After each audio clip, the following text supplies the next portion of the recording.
Ayan, baluktot sila ngayon, oh. Tulog yan, tulog. Oh, ayan, oh, tulog.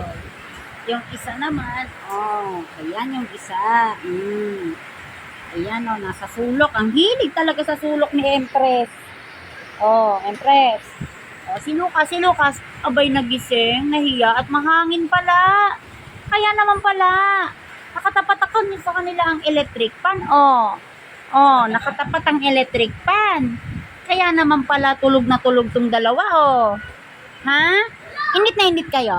Kaya sa inyo, ah. Oh, tinan mo talagang tumapat pa yung mukha niya sa electric fan, oh. Oh, isa pa to, oh. Ano, tulog na tulog? Kapag dumidilot ka pa. Ayan, guys, oh. Ayan, oh. Tinan nyo, ha. Ito, ha. Ito ho ang electric fan. Ayan. Ayan ang electric fan. Abay, nakatutok sa kanila, oh. Ayan, oh. Aba, mga spoiled naman kayo masyado. Ano? Talagang kung saan ang electric fan, doon kayo tututok. Sa pa, oh. Si Lucas, ang ganda ng pwesto, oh. Ay, si Empress. Ayan si Lucas. Oh, ayan, oh. Tinan mo, oh. Pil na pil ang electric fan. Talaga naman. Pil na pil.